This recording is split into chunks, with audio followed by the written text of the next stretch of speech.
朋友們，你知道 GDP 它也是可以騙人的吗？前两天我查那个伊朗经濟的时候，我就想看看它的人均 GDP。我一看，哎，80年代起來了一波，然後不行了，2000年之後又大漲，然後又不行了。但是你以為這就是伊朗真實的人均 GDP 情況了嗎？我仔細一搜，這個人均 GDP 發現有這麼多選項。我要是點開這個，哎，伊朗人均 GDP 就長這樣了。好家伙，1970年代伊朗革命之前就是它最高峰了，到現在都沒有那時候高。我要是點開這個呢，它變成了這樣。最離譜的啊，我要是點開這個，幹嘛？得，伊朗人均 GDP 變成這樣了。咱要是按照這張圖分析伊朗經濟，那咱還不得人人都是馬斯克？我跟你說啊，這些都是世界銀行統計出來的數據，準不準咱不保準，但是它一定夠官方。你說說 GDP 可以說是衡量各國經濟最常用的指標了。你以為它就是個數，不會騙人，但是呢卻有這麼多版本，就好像盧溝橋的獅子一樣，大小不一，形態各異的。這背後的門道可不簡單。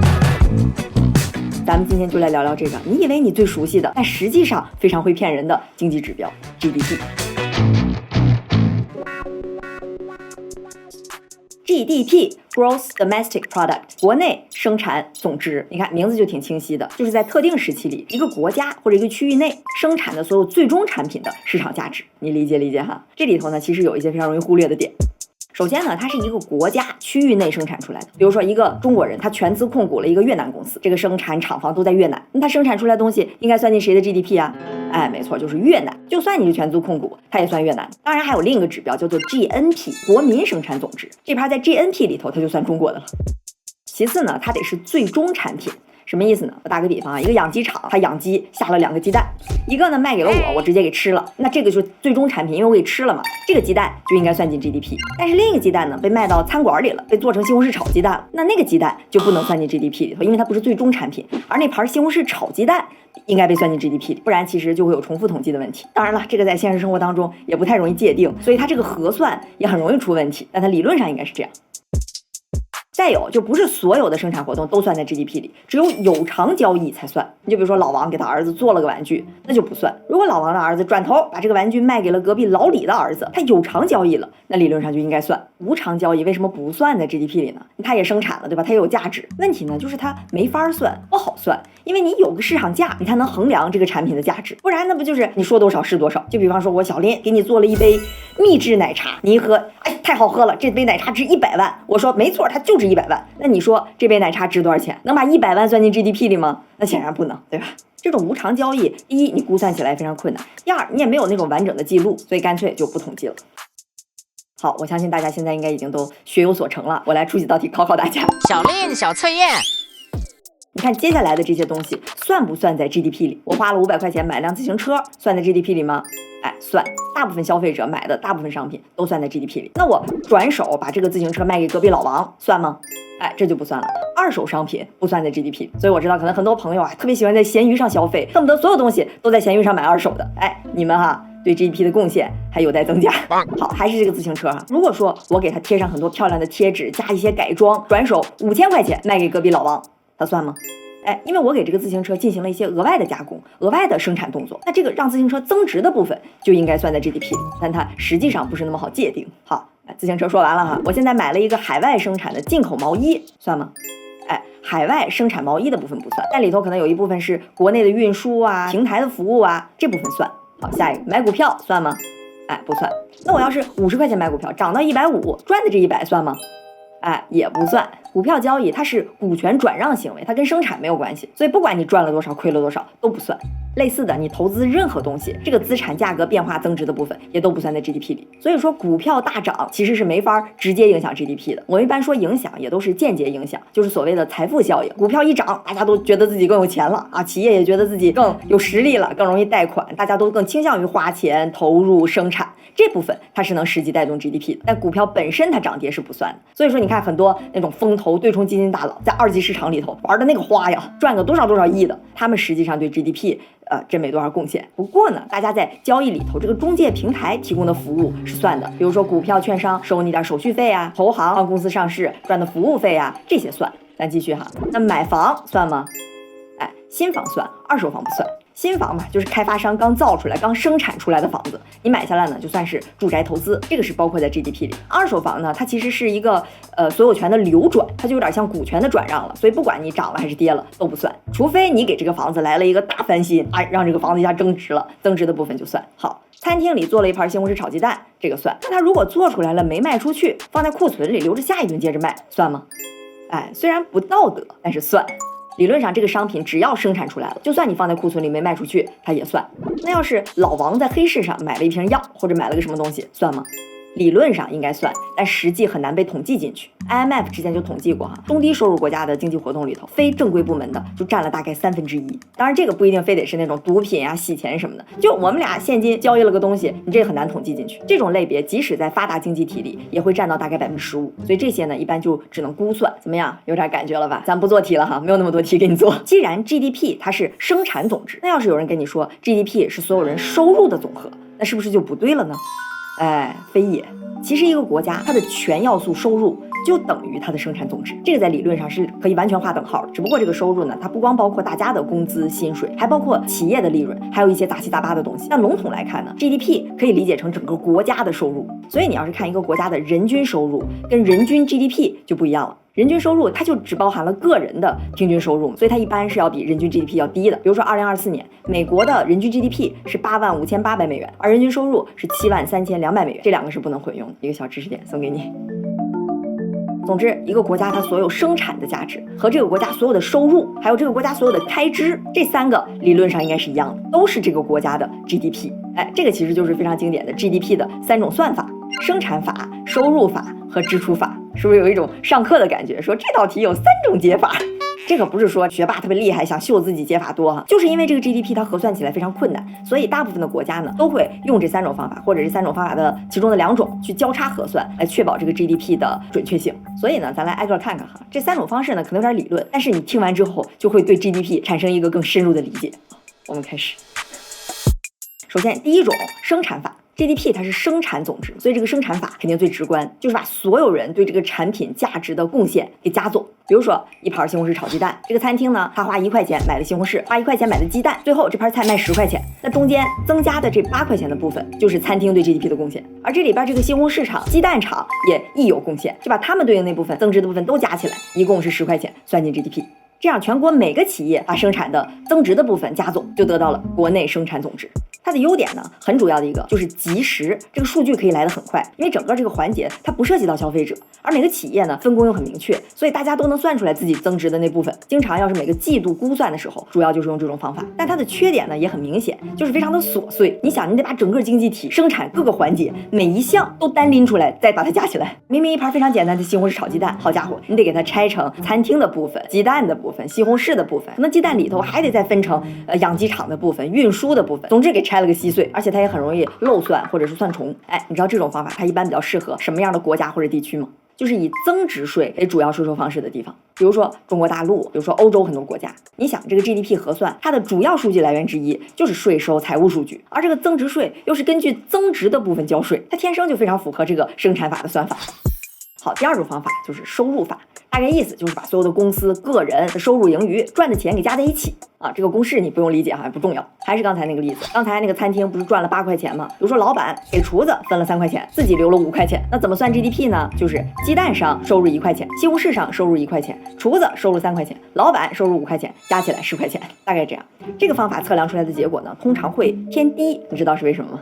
你想，收入統計主要是根據稅收數據，但這個收入吧，你報了就得交稅，所以很多人可能他收入這塊能不報就不報了。比如說很多灰色的收入、現金的收入、模棱兩可的收入，這些那就統計不進來了。所以放到宏觀層面上，它總體算出來那個數據通常會偏低。所以很多國家，比如說中國，它壓根就不會用這種方式來核算 GDP。好，第3種解法了哈，也是最常用、最重要的一種，就是支出法。這個也顧名思義，它就是把所有人購買的最終商品的支出給加總，放在剛才西紅柿炒雞蛋那個例子裡頭，就是不管這中間西紅柿、雞蛋、廚子、老闆這中間生產發生了什麼都不管，反正我作為最終的消費者，我為這盤終端產品西紅柿炒雞蛋付了10塊錢，那我支出的這10塊錢就算進 GDP。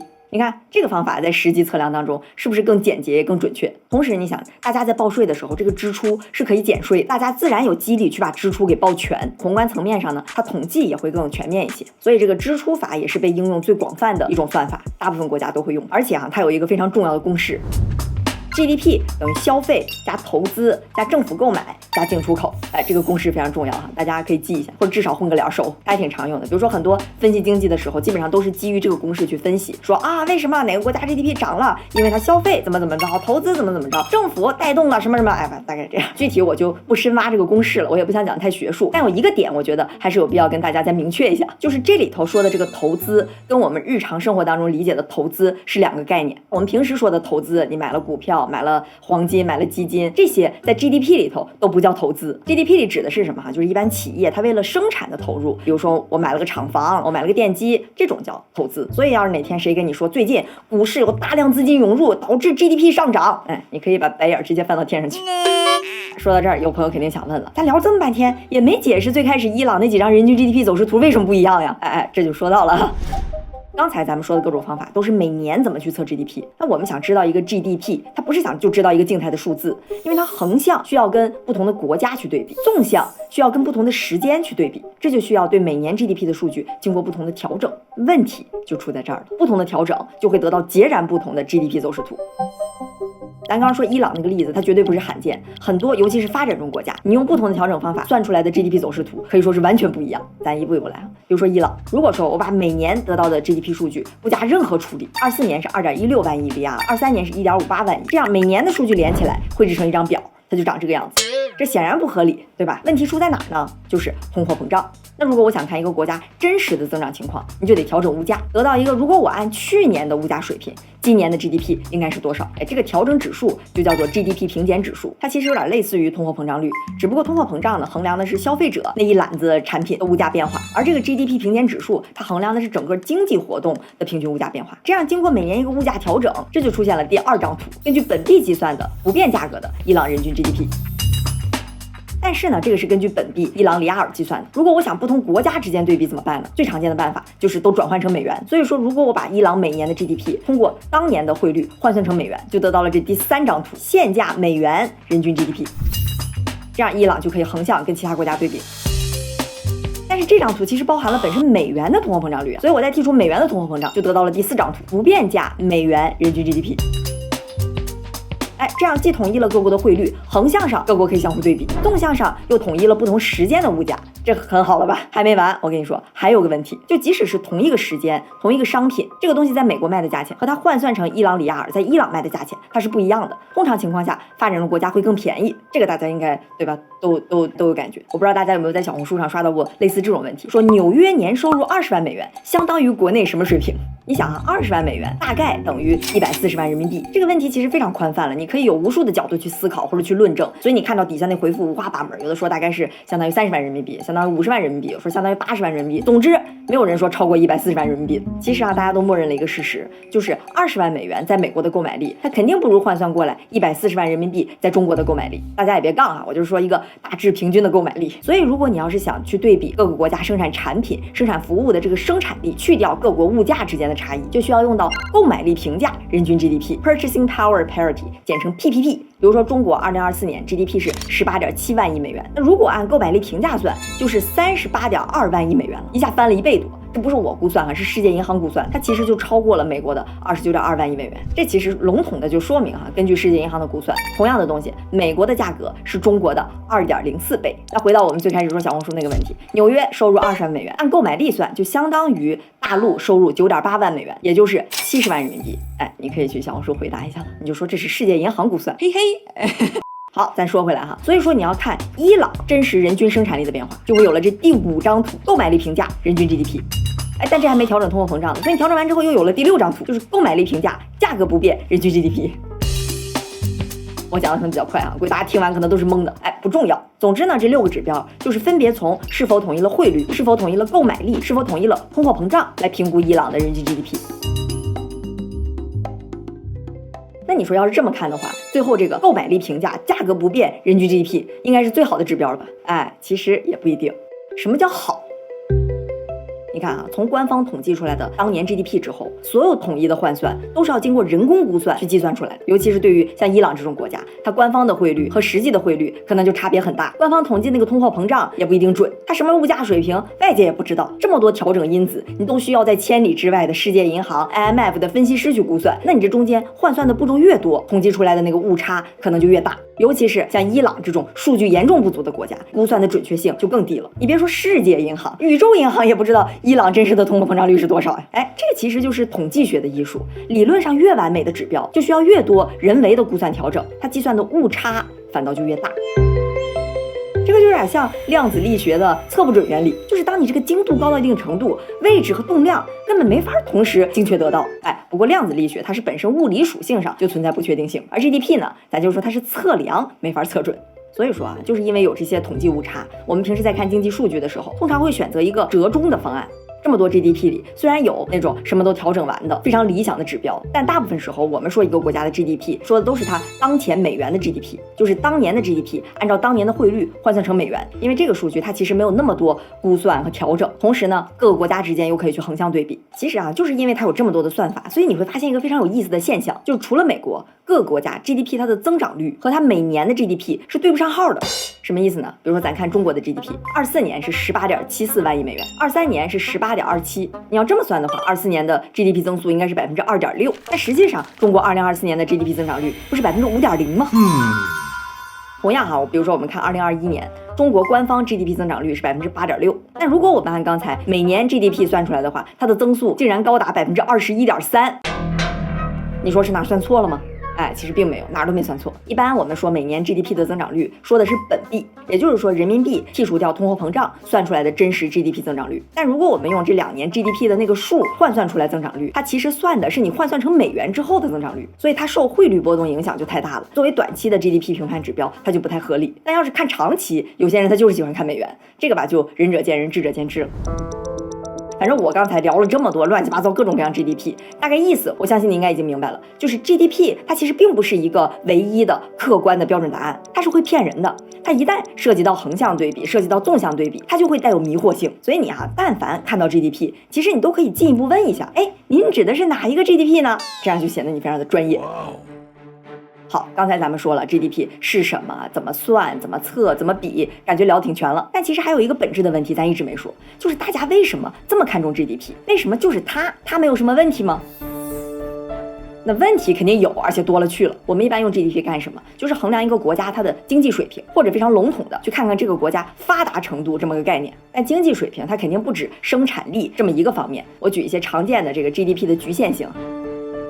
比如說，它不衡量貧富差距，它不管大家生活的幸不幸福，生活質量怎麼樣，它也不管这個對環境的破壞有多大，也不管可持續發展等等。如果說你把一個國家的經濟發展看成一輛行駛的車，那這個 GDP 就是簡簡單單衡量這個車速，它開的到底有多快。但具體這輛車它正在往哪兒開，車本身有沒有老化，有沒有磨損， GDP 全都不管。這些吧，說實在的都挺直觀的，我就不多說了。但就算我們只想衡量經濟的生產力，就是想看車開得多快， GDP 它其實也是有一些問題的。这個我們來說道。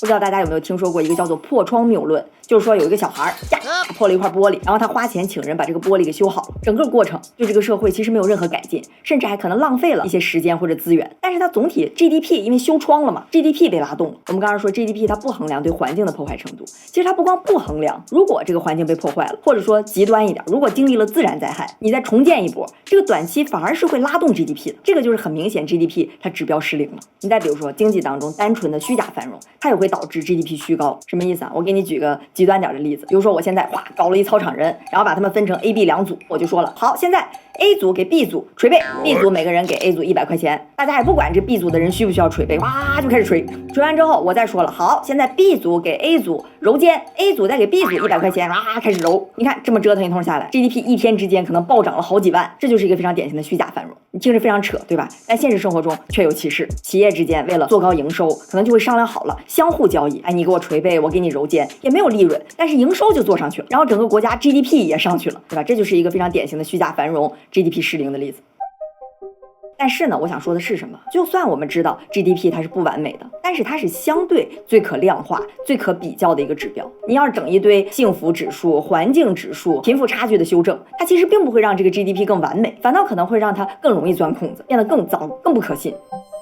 統計學裡頭，如果某個概念它沒有辦法被穩定的、重複的測量，那它在政策層面就沒有操作意義。像這麼大規模的統計，信度往往是優於效度的。這個 GDP 已經是我們可以找到的，可以跨時間比較、跨地區比較的，相對最可信的衡量經濟水平的一個指標了。其實你想想其他指標，即使是我們最常見的通貨膨脹 CPI， 它衡量的是一籃子商品的價格變化。那你哪籃子商品，你這石油、住房到底該不該算進去？很多經濟學家一人一個說法。你再比如說失業率，它要統計有多少人想找工作，怎麼叫想找工作？它根本沒有統一的定義。所以說各國的失業率，它其實根本沒法去橫向对比。你看，就這個 GDP 乾乾淨淨、清清爽爽，沒有爭議。這也是為什麼各國都會把 GDP 作為衡量經濟的頭號指標。你看，咱本來想聊 GDP 聊經濟，結果聊着聊着變成聊統計學了。總之呢，可以說一個國家的 GDP 就約等於它的經濟水平。哎，那接下來你是不是就應該再問一個問題？您指的是哪個 GDP 呀？